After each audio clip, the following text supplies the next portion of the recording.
What's up, my know-it-alls? We're celebrating 30 years of Image Comics with everything from my pull list that brings us to the second book I was reading back in August of 1992, Spawn, number 3.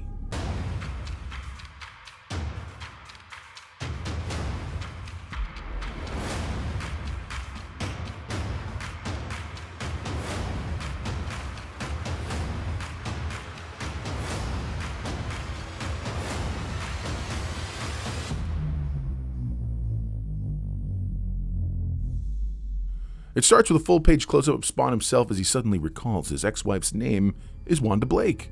He decides to head to the headquarters of the CIA, that's his former employers. He's going to dig up Wanda's file in order to track her down. He thinks about how he used to think it's an invasion of privacy, but now he just wants his old life back. His memories are slowly returning to him, and he knows the devil's playing with him. He knows there are many unanswered questions he needs to solve, like who the clown was he met in the alley. Elsewhere, the Malebolgia laughs as he watches from his throne. He continues his plot to expand his army and use Spawn to aid in gathering the requisite soldiers.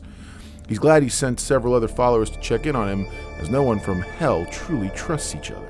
Meanwhile, Sam and Twitch, the officers we've met before, are poring over the casework that they've been piling up with the mob heart surgeon killings. Outside, Violator prowls the alleys, singing songs to himself about murder. At CIA headquarters, Spawn breaks in to find Billy Miller sexually harassing his secretary, Linda, who's already married. Spawn picks him up by the throat and warns him to keep it in his pants. He then takes the file on Wanda Blake and retreats into the night. Malebolgia laughs as Spawn uses violence, which he loves and yearns for. On the rooftop, Spawn reads, "She had started a fund in his name," and maps the information to her current location. This is where the big guy realizes something is off. He can't figure out why she would move, until further in the file, he finds out Wanda is remarried. Outside of Wanda's house, Spawn uses his necroplasm energy to transform into a white guy yet again. He rings the doorbell and is beside himself with how beautiful she is. When a small child named Cyan comes to the door, he faints. Upon waking up, he finds out Wanda is married Terry Fitzgerald, and together they had Cyan. He's belittled as he could not have children with Wanda and now understands the devil's playing with him.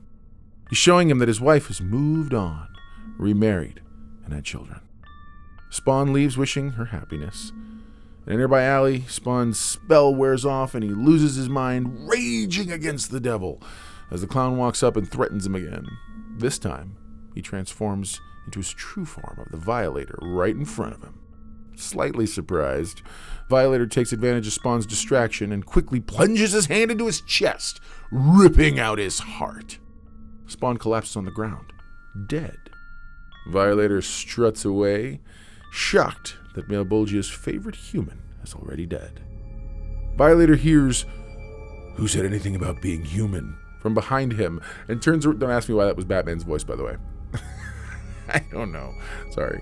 But he turns around and to see Spawn rejuvenated, and he's got green necroplasm that's kind of healing his heart wound. So there you go. Now you know. And if knowing is half the battle, you're halfway to being a know-it-all yourself. Don't forget to like this video, subscribe to the channel if you're not already, and click the little bell icon to be notified when new content drops. I'm Mr. Know-It-All. Never forget, everyone loves a know-it-all.